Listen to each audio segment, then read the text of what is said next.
उसके बाद फिर हम लोगों ने पिछली क्लास में एक जो डिस्क है, सर्कुलर डिस्क है, उसका मोमेंट ऑफ इनर्शिया निकालना सीखा था। और फिर हम लोगों ने देखा था कि मोमेंट ऑफ इनर्शिया जो उसके बाद फिर हम लोगों ने देखा तो मोमेंट ऑफ इनर्शिया जो रिंग का है वो mr² है, और मोमेंट ऑफ इनर्शिया जो हमारा इसका डिस्क का था वो mr²/2 था। अब system of particles and rotation. Now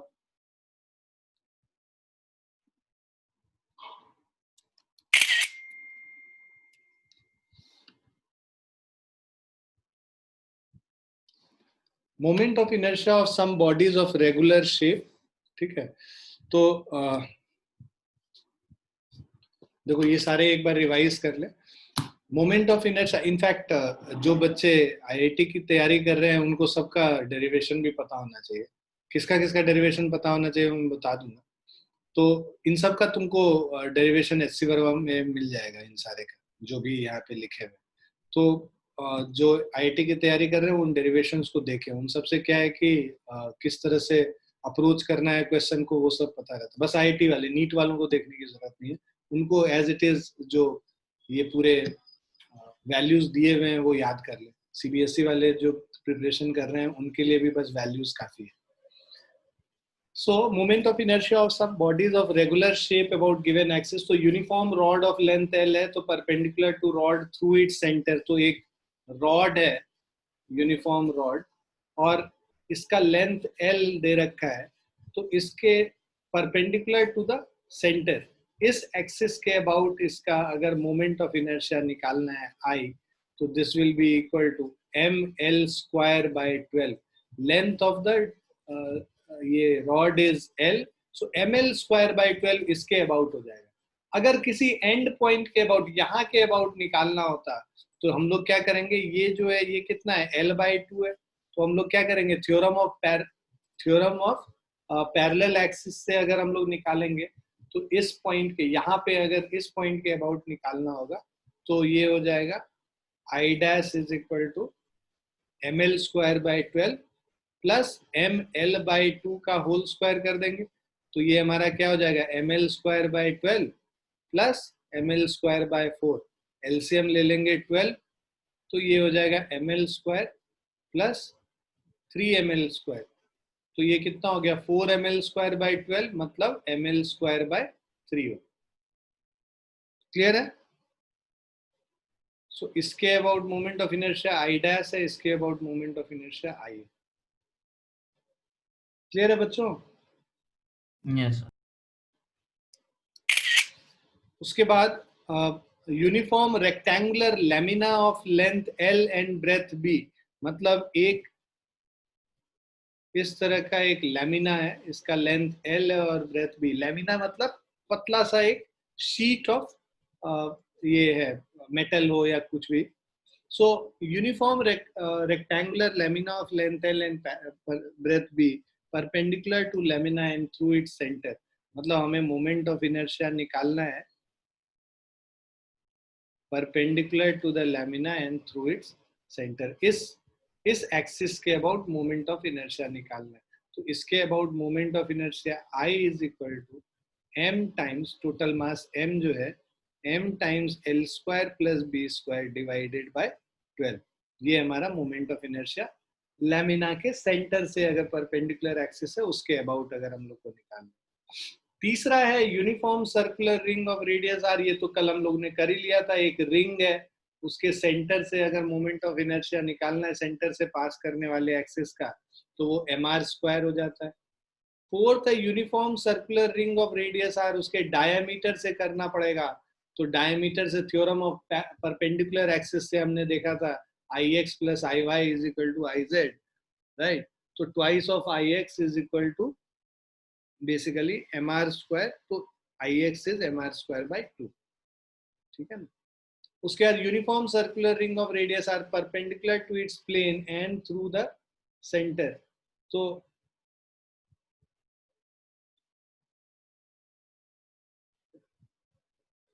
ये गलत लिखा हुआ है, एक सेकंड।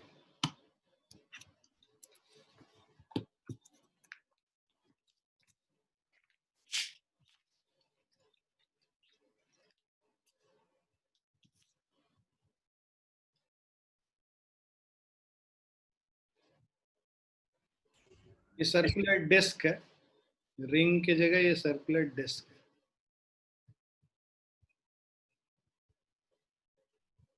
और ये भी सर्कुलर डिस्क, ठीक है। तो uniform circular disc of radius R perpendicular to its plane and through the centre is half mr square, और uniform circular disc of radius R through the diameter, so that will be half of this, so 1/4 mr square. Clear है बच्चों?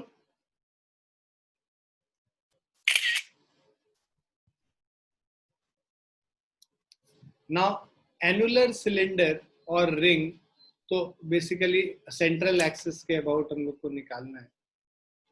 एक minute.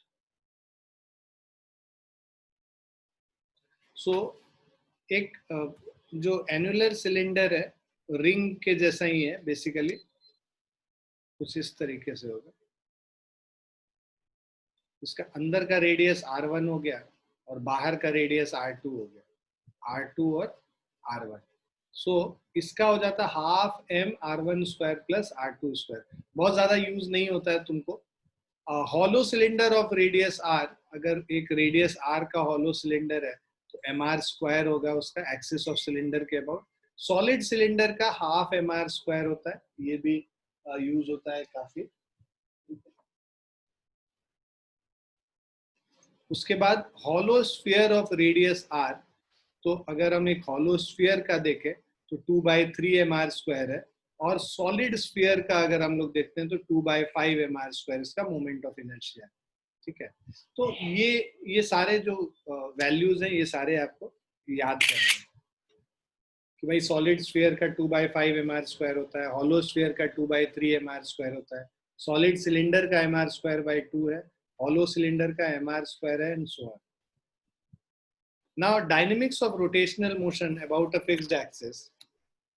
So, in case of rotational motion about a fixed axis, it should be clearly understood that we need to consider only those forces that lie in planes perpendicular to the axis.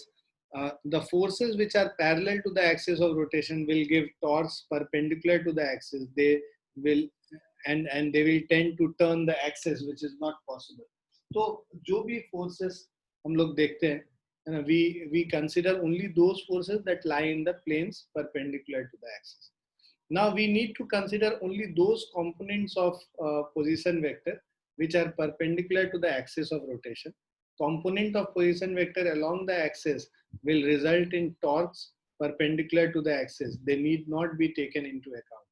So keeping these two simplifications in mind, small amount of work done by a torque tau1 in turning the body through a small angle d theta is given as, so दो small amount of work done is tau d theta हो जाता है। जैसे force into displacement होता है, यहाँ पे torque into angular displacement करेंगे तो वो small amount of work done होगा। If there are more than one forces acting on the body, work done by all of them can be added to give total work done on the body. तो अगर कई सारे torques act हो रहे हैं तो उन सारे टॉर्क्स के वजह से जो ये small tau1 into d theta करेंगे, tau2 into d theta, इन सबको ऐड कर देंगे तो हमें नेट वर्क डन निकल जाएगा। So if torque due to different forces are tau1, tau2 and so on, then total work done on the body will be equal to dw is equal to sum of all the torques into d theta. Note that the angular displacement d theta for all the particles of the rigid body is same. क्यों ऐसा होता है? क्योंकि rigid body आपस में position अपना मतलब उनका पोजीशन चेंज नहीं करता है एक दूसरे के रेस्पेक्ट में। तो अगर एक ऑब्जेक्ट, एक जो स्मॉल एलिमेंट है वो अगर कुछ एंगल से रोटेट किया होगा तो बाकी सारा मतलब पूरा रिजिड बॉडी उतने एंगल से रोटेट किया होगा, और उस रिजिड बॉडी पे जितने पार्टिकल्स हैं वो सारे पार्टिकल्स इक्वल अमाउंट से रोटेट किए होंगे।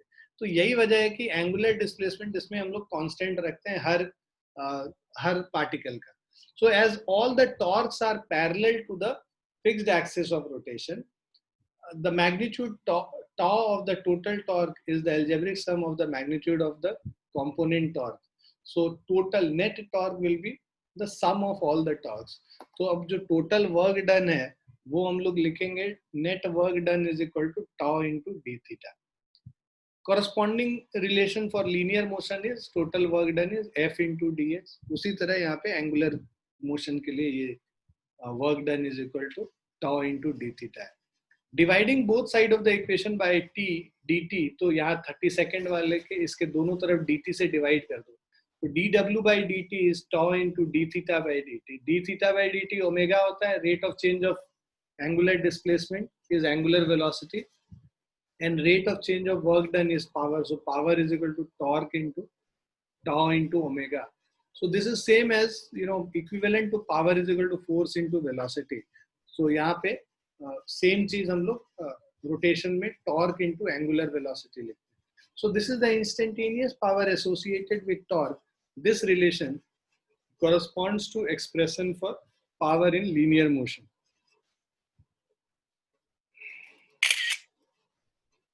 In a perfectly rigid body, as there is no internal motion among the particle, therefore there is no dissipation of energy. ठीक है? So internal motion among the particle कोई भी नहीं है, सारे particle fixed हैं. एक rigid body में जितने भी particles होंगे, इनके आपस में there is no motion between each of them, right? So therefore there is no dissipation of energy. The rate at which work is done on the body is equal to rate at which kinetic energy of the rotation of the body increases. तो basically work energy theorem करेंगे तो internal motion कुछ भी नहीं है, तो इसके वजह से जो रेट ऑफ वर्क डन है that is equal to increase rate at which kinetic energy of the of rotation is increasing. So dw by dt is tau omega, that is given as rate of change of kinetic energy half I omega square को dt से हम लोग कर रहे हैं, differentiate कर रहे हैं टाइम के रेस्पेक्ट में. So if we assume that I does not change with time, so ये constant है, half भी constant है, ये दोनों बाहर आ गया, half I बाहर आ गया, और ओमेगा स्क्वायर को अगर हम लोग डिफरेंशिएट करेंगे तो 2 omega D omega by D T हुआ. 2 ओमेगा बाई डी टी हमारा बेसिकली अल्फा है, rate of change of angular velocity, angular acceleration हो जाएगा, 2 और 2 कैंसिल हो गया तो आई ओमेगा अल्फा हो गया बेसिकली. तो अब tau omega is I omega alpha, omega यहाँ पे और ओमेगा यहाँ पे दोनों तरफ कैंसिल कर दो तो torque is equal to I into alpha हो गया. So this corresponds to the famous equation of linear motion F is equal to M. तो देखो torque is equal to I into alpha is similar to the equation force is equal to mass into acceleration. So torque is moment of inertia I into angular acceleration. तो जब भी हम लोग rotation का case लेंगे तो ये equation लगाते हैं, लीनियर मोशन में ये लगाते हैं. अब रोलिंग मोशन, तो जनरली जो सबसे ज्यादा कॉमनली सीन मोशन है वो रोलिंग मोशन ही है. कोई भी ऑब्जेक्ट प्योर रोटेशन नहीं हो रहा होगा उसमें, कोई भी ऑब्जेक्ट में प्योर लीनियर मोशन नहीं हो रहा होगा. जनरली क्या होता है, लीनियर मोशन और मतलब ट्रांसलेशनल मोशन और रोटेशनल मोशन को कंबाइन करके मोशन हो रहा होता है. So the rolling motion is one of the most common motions observed in daily life. All wheels, for example, used in transportation have rolling motion. So we can study rolling motion as a combination of translation of center of mass and rotation of rest of objects about the center of mass. So rolling motion as a combination, दो चीज, rolling motion को combination of translation of the center of mass and rotation of rest of the object around the center of mass. So pure rotation plus pure translation is equal to rolling motion. So figure A shows pure rotation as if axis of rotation through the center of wheel were stationary. Every point on the wheel rotates about the center with angular speed omega, and every point on the outside edge of the wheel has linear speed vcm, that is equal to r omega. So r is radius of the wheel. So velocity of the center of mass is equal to r omega, where r is the radius of the wheel. Clear? Hai?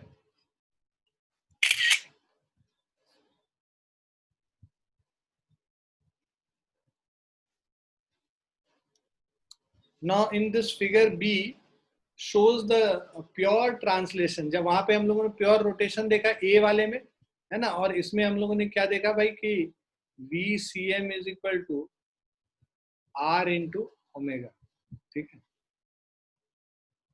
Now figure B shows pure translation as if the wheel did not rotate at all.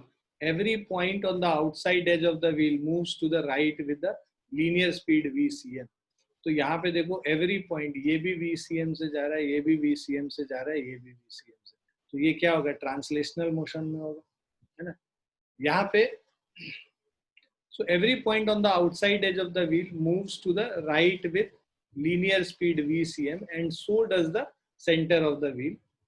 Figure C is the combination of A and B. इन दोनों को combine कर दो, pure rotation और pure translation को combine करेंगे तो rolling motion मिलेगा. ठीक है. अब यहाँ पे देखो, ये माइनस VCM है, ये प्लस VCM है, ये यहाँ पे लीनियर वेलोसिटी 0 है. इन सबको ऐड करोगे तो ये VCM और VCM ऐड होगा तो ऊपर वाला कितना हो गया, 2VCM हो गया, जो T पॉइंट का जो वेलोसिटी है. P पॉइंट का वेलोसिटी इधर माइनस VCM है, इधर प्लस VCM है, दोनों जोड़ के ये क्या हो गया, माइनस VCM और प्लस VCM 0 हो गया. तो ये जो है एक उस इंस्टेंट पे इंस्टेंटेनियस इसका अगर स्पीड देखोगे, वेलोसिटी देखोगे तो दैट इज इक्वल टू 0. तो इसीलिए इसको इंस्टेंटेनियस सेंटर, आई सेंटर के कॉन्सेप्ट पे हम लोग बात करते हैं.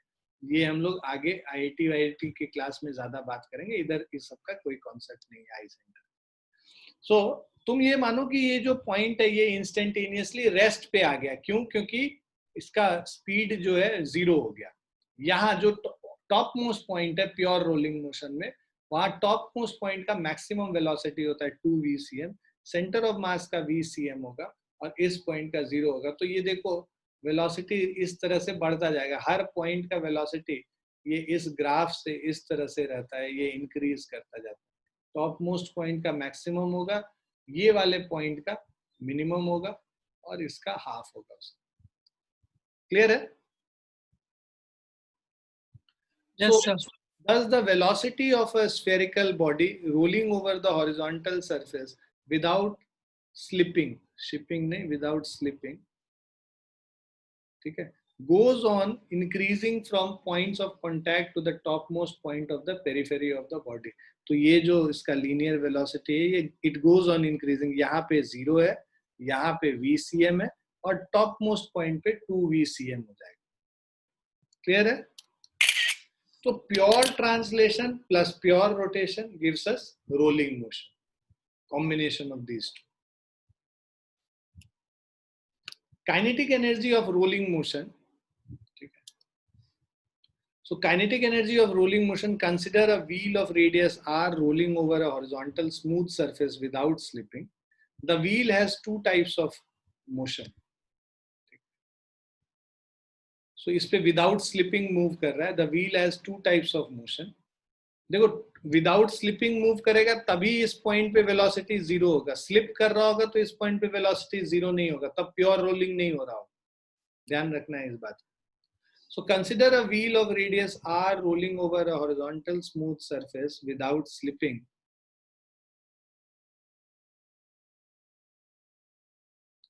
The wheel has two types of motion. First is the linear motion of the center of mass with velocity VCM along the horizontal. इस पे center of mass VCM से. उसके बाद rotational motion of the wheel about the horizontal axis passing through its center with an angular speed omega. उसके अलावा इस axis के about ये ओमेगा एंगुलर वेलोसिटी से मूव कर रहा है. Therefore total kinetic energy K of the system, अगर हम लोग को टोटल काइनेटिक एनर्जी निकालना है तो वो कितना हो जाएगा, kinetic energy of translational motion of centre of mass पहला plus kinetic energy of rotational motion about the centre of mass. So total kinetic energy of translational motion plus rotational motion. If m is the mass of the body and VCM is the velocity of center of mass, so kinetic energy of translation is half into m into VCM square.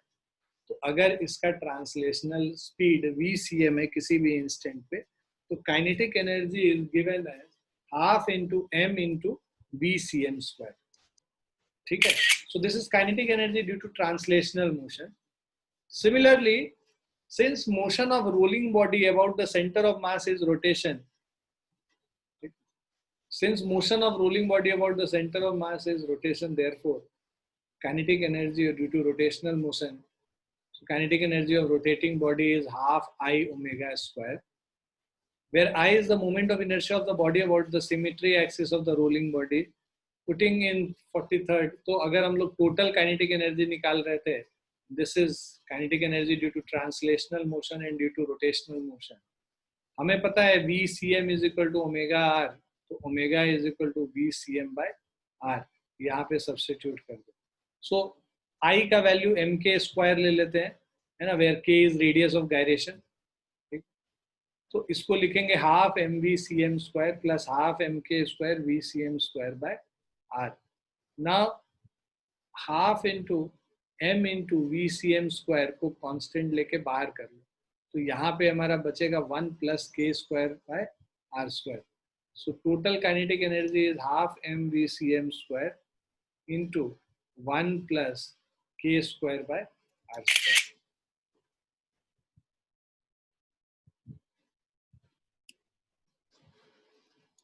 So this is the general equation which applies to any rolling body. Okay? A disc, a ring, a cylinder or a sphere. So in equation 45, half mv/cm square is the kinetic energy associated with the translational motion of the wheel center of mass, and I is equal to I center of mass. So moment of inertia is moment of inertia of center of mass.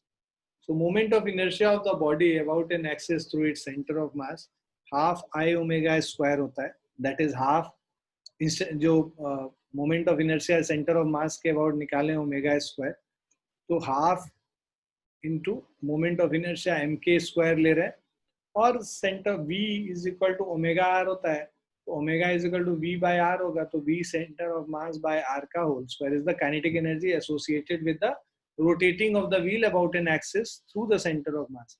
इसको अगर हम लोग करते हैं, we conclude that kinetic energy of rolling body is translational kinetic energy due to translation of its center of mass, and rotational kinetic energy. So translational kinetic energy due to translation of its center of mass, and rotational kinetic energy due to its rotation about the center of mass. तो ये दोनों को मिला के हम लोग को total kinetic energy मिलेगा. नाउ स्पेशल केसेस अगर आप उसका देखें, if rolling body is a solid cylinder और uniform circular disc of radius r and mass m, then I is equal to mk square, that is half mr square. अगर ये circular disc है, तो circular disc या solid cylinder दोनों में जो moment of inertia होता है हाफ mr स्क्वायर होता है, तो m और m कैंसिल करोगे तो k square by r square कितना हो जाएगा, 1/2 हो जाएगा, राइट. अब इसको हम लोग यूज करते हैं, देखो ये जो हमारा इक्वेशन है, ये this is very important, total kinetic energy का half mv/cm square 1 plus k square by r square. अभी हम लोग अगले पेज पे देखो, ये k square by r square हम लोगों ने 1/2 निकाल लिया, तो अब हमारा टोटल काइनेटिक एनर्जी निकालना होगा, तो हाफ mv/cm स्क्वायर, फॉर्मूला है k is equal to half mv/cm square 1 plus k square by r square, ये फॉर्मूला है. k square by r square का वैल्यू 1/2 है, सब्स्टिट्यूट कर दिया, half mv/cm square 1 plus 1/2, 3/2, right, into 1/2 मतलब 3/4 mv/cm square. This is the kinetic energy. If the rolling body is a hollow sphere of radius r and mass m, then moment of inertia I is equal to mk square, which is equal to 2/3 mr square. So ये जो rolling hollow sphere है, तो moment of inertia इसका 2/3 mr square है, तो इससे हमारा k square by r square, mm cut गया, k square by r square 2/3 आ गया, तो इसको अब हम लोग इसमें सब्स्टिट्यूट कर लेते हैं, half mv/cm square 1 plus k square by r square की जगह 2/3 पुट कर लेंगे, तो ये 5/6 mv/cm², ये मोमेंट, ये total kinetic energy. Solid sphere है तो 2/5 mr² होता है, तो 1 + 2/5 कर देंगे तो 7/10 mv/cm²। क्लियर है बच्चों? और यही अगर हॉलो सिलेंडर है, हॉलो सिलेंडर में ये मोमेंट ऑफ इनर्शिया mr² होता है, k²/r² 1 हो गया तो mv/cm² हो गया।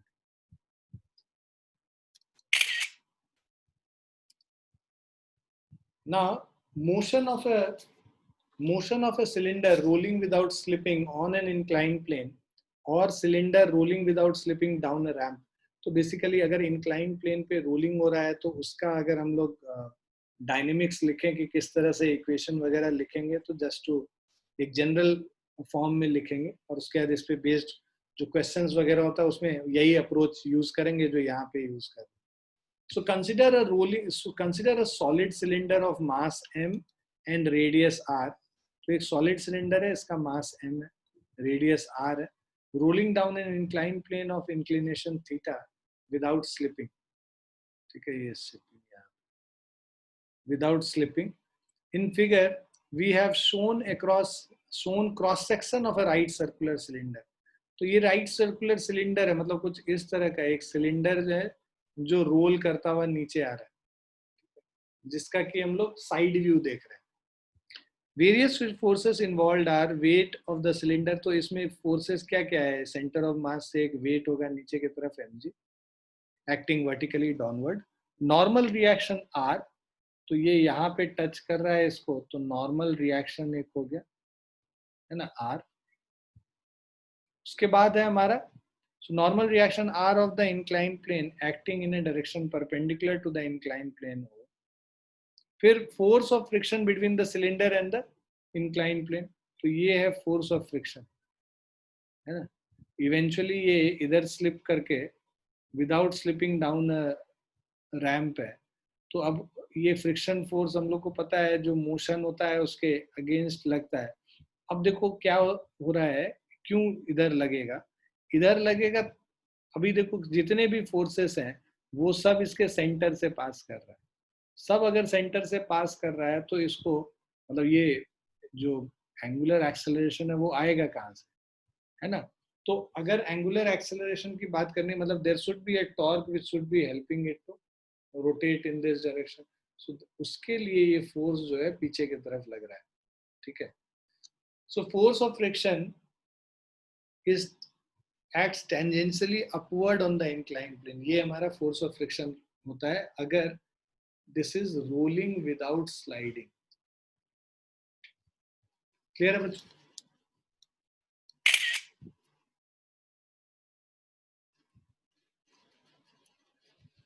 सो the weight can be resolve into two component. ये जो टोटल हमारा mg था इसको दो कंपोनेंट में ब्रेक कर लिया, एक mg sin थीटा, ये mg cos थीटा, दो कंपोनेंट हो गए। So the weight can be resolved into two components, mg cos theta opposite to r and mg sin theta acting down the inclined plane. तो इधर mg sin theta हो गया, ये friction force हो गया और ये रिएक्शन फोर्स हो गया, right? Now as there is no motion in a direction perpendicular to the inclined plane, r क्या होगा, mg cos theta के बराबर हो गया। If a is the linear acceleration of the cylinder rolling down the inclined plane, then net force on the cylinder down the inclined plane F is equal to m into a. So this is F is equal to ma है, which is mg sin theta minus f, ठीक है। तो ये जो net force है वो क्या है, mg sin theta नीचे, फ्रिक्शन फोर्स ऊपर, mg sin theta minus f is the net force. Now the torque tau acting on the rolling cylinder is only due to the force of friction. Torque because बाकी सारे forces center से pass कर रहे हैं, तो बस एक ही force है जो इसको torque provide कर रहा है, so that is capital F. तो F into R torque, ठीक है, ये torque है F into R, So the torque tau acting on the rolling cylinder is only due to force of friction which acts tangentially upward on the surface of the cylinder. The weight mg and the normal reaction r do not contribute to the torque being radial forces. So ये जो torque I alpha है, if I is the moment of inertia of the solid cylinder about an axis of symmetry and alpha is the angular acceleration, so torque is equal to I into alpha हो गया. Alpha क्या हो गया? A by R हो गया. So इसको हम लोग I A by R कर लेते हैं. So ये जो F इधर निकालोगे तो ये R अगर इधर लाओगे तो I A by R square हो जाएगा. So देखो F into R is I A upon R और F is I A upon R square. R को इधर लेके चले आए. अब जो नेट फोर्स है वो क्या है? MA के बराबर है ना? So that force MA is equal to mg sin theta minus IAR square. तो ये जो हमारा 46 वाला जो इक्वेशन है, I will write down the equation for you to understand. हम लोगों ने लिखा था net force F is equal to MA is equal to mg sin theta minus capital F जो फ्रिक्शन फोर्स. ठीक है, friction force IA by R square है, यहाँ पे रिप्लेस कर ले तो हमारा MA is equal to mg sine theta minus IA by R square हो गया. ये friction force, right. So this will give, ये देखो mg साइन थीटा यही रहने देंगे, इसको इधर ले आएंगे. सो A कॉमन हो गया, m plus I by R square is equal to mg sine theta, right.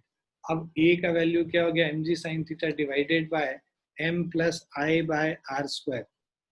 ये हमारा एक्सेलरेशन हो, राइट. अब ये आई जो अलग अलग जैसे जैसे वेरी करेगा वैसे वैसे हमारा क्वांटिटी वेरी करेगा. सो आई को अगर हम लोग एम के स्क्वायर लिख दें where K is the radius of gyration, तो ये क्या हो जाएगा? M G sine theta by M plus M K square by R square. इन दोनों में से एम को कॉमन ले लो, कैंसिल कर दोगे तो जी साइन थीटा बाय 1 प्लस के स्क्वायर बाय आर स्क्वायर हो गया. So this is the acceleration A. Now moment of inertia of the solid cylinder about its own axis of symmetry is I is equal to mr square by 2. So ये क्या है? Moment of inertia of a solid cylinder about its own axis. अब ये I का value जो mr square by 2 है, A is equal to mg sin theta by m plus half mr square by mr square. तो ये क्या है? इन सबको सॉल्व कर लेते हैं. मतलब बेसिकली क्या है? k जो रेडियस ऑफ गायरेशन है, ठीक है, तो 1 प्लस के स्क्वायर बाय आर स्क्वायर जो था, तो इसको हम लोग R square by half M R square से रिप्लेस कर लेंगे अगर, राइट. तो ये हमारा वैल्यू जो आ जाएगा ना, एम के स्क्वायर के जगह एम आर स्क्वायर बाई 2 कर लिया. एम को तो कांस्टेंट कॉमन लेके काट ही दिया. ये 2/3 जी साइन थीटा हो गया हमारा एक्सेलरेशन. सो जो एक्सेलरेशन ए है that is equal to 2/3 ji sine theta. Now clearly A is less than G, that is acceleration of solid cylinder down the incline plane is less than the acceleration due to gravity. तो ये basically अभी तो cylinder लेके किया है, तुम कोई भी ऑब्जेक्ट को लेके कर सकते हो. बट हाँ, जो what is important is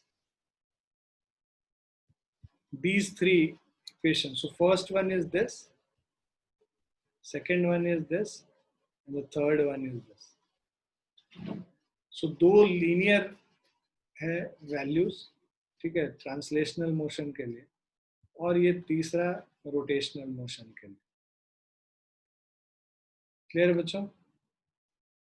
Yes, sir. Yes, sir. तो इन तीन इक्वेशन को लिखेंगे और सॉल्व कर लेंगे तो सारे वैल्यूज आएंगे. यहाँ पे एक एग्जांपल लेके किया हुआ है कि भाई एक सिलेंडर ले लिया और उससे निकाल के कर लिया. So now putting this value of A in 49. So if you see यहाँ पे F is equal to IA by R square था फ्रिक्शनल फोर्स. तो यहाँ पे अगर सब्स्टिट्यूट कर लें F is equal to IA by R square, so A है हमारा 2/3 जी sine theta I A by R square. अब यहाँ पे वैल्यूज पुट करो, आई का value half M R square कर लिया, 2 कट गया, ठीक है, आर स्क्वायर कट गया, तो 1/3 M G sine theta is the frictional force. अब फ्रिक्शन फोर्स क्या है, F is less than mg, that is force of friction is less than the weight of body. Now for rolling without slipping, there must be a certain minimum value of coefficient of friction between the cylinder and the inclined plane. तो वो कितना होना चाहिए, F is equal to mu r के बराबर होना चाहिए। mu क्या हो गया, F by r है, F 1/3 mg sin थीटा है, ठीक है, और जो ये r है, r is equal to mg cos theta. अब ये mg और mg कैंसिल हो गया, tan थीटा बाय 1/3।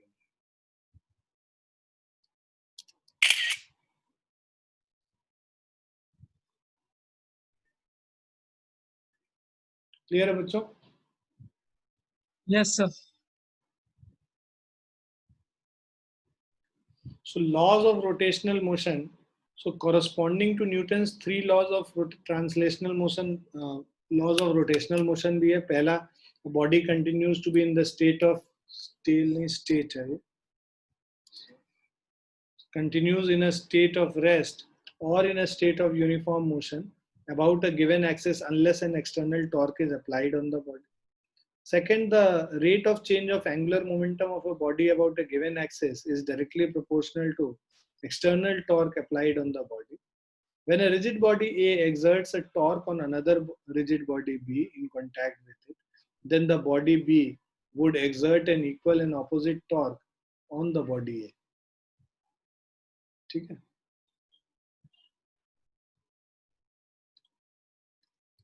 क्लियर है बच्चों? Yes. थ्योरी पार्ट में तो इतना ही है मेरे ख्याल से, थ्योरी पार्ट में इतना ही है।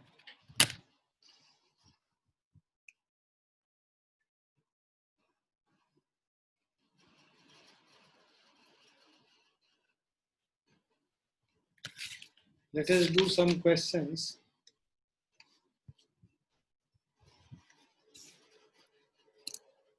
दो मिनट मुझे दो, मैं क्वेश्चंस इसमें डाल दूं।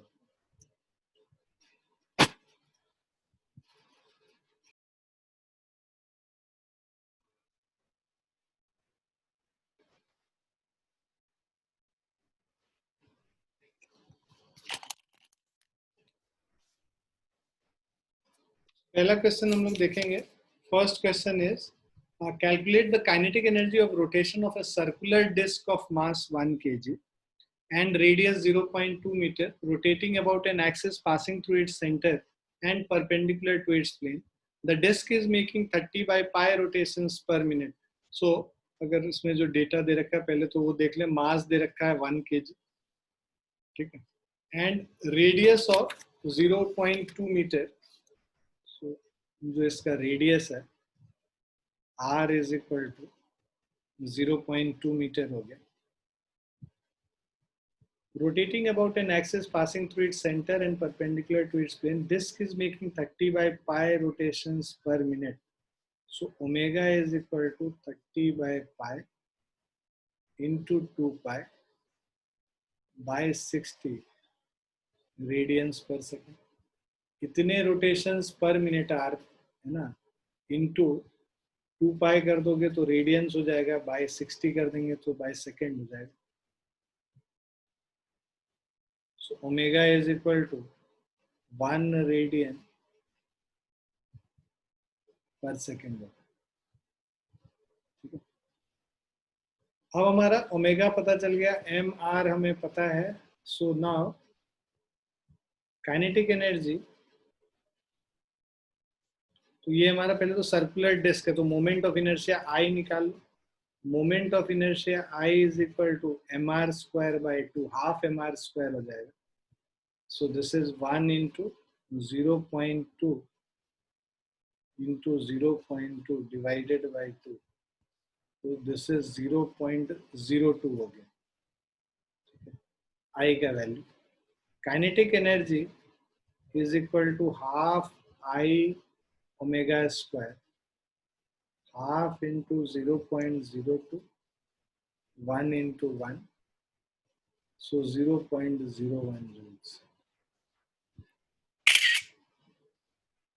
क्लियर है बच्चों? Yes, sir. Sir. Yes, sir.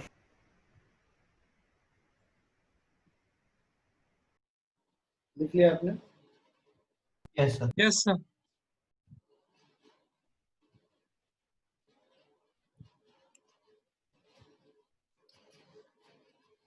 Second है, an energy of 484 joule is spent in increasing the speed of a flywheel from 60 rpm to 360 rpm. तो देखो ओमेगा 1 का वैल्यू 60 rpm है, 60 into 2 pi upon 60, 2 pi radian per second होगी.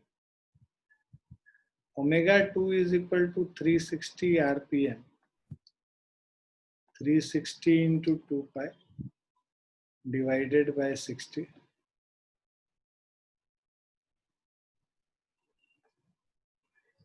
12 pi radians per second. अब ये हमारा जो energy जो है spent in increasing, तो work done is equal to change in kinetic energy.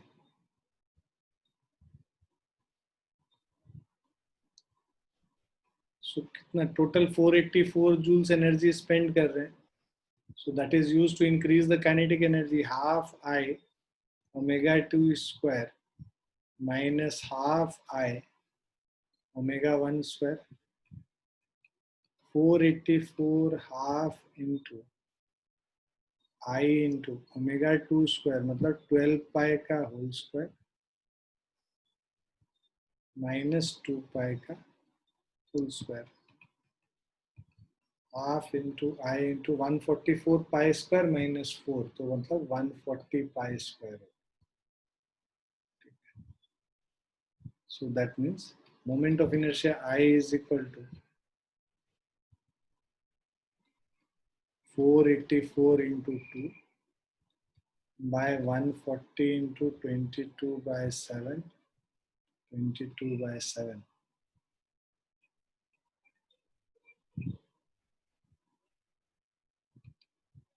So 484, 22 into 2, 22, 484 होता है.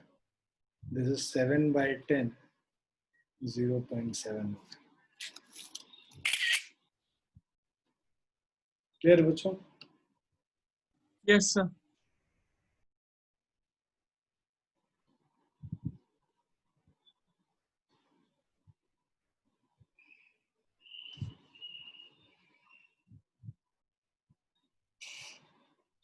लिख लिया आप लोगों ने? Yes, sir. ठीक है, we'll stop here for the day, है ना. इसके आगे हम लोग नेक्स्ट क्लास में आगे करेंगे और क्वेश्चंस ही करेंगे क्योंकि चैप्टर तो थ्योरी पार्ट खत्म हो गया.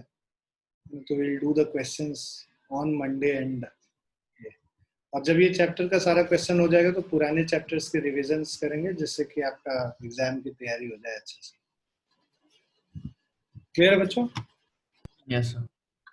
रिवीजन कब से होगा टेंटेटिवली? तुम्हारा ये चैप्टर आ रहा है एग्जाम में? No sir.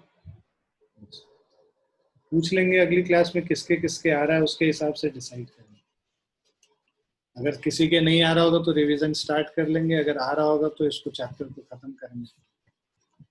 So will depend on others are joining और नॉट. तो एक तो इन लोग के स्कूल में आ रहा है ये श्री राम मिलेनियम के स्कूल में, और बाकी स्कूल्स का थोड़ा आई विल सी कि what is the syllabus and then I will take the.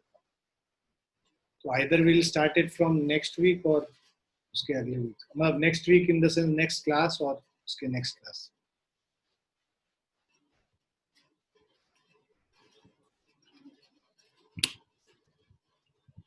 ठीक है बच्चों.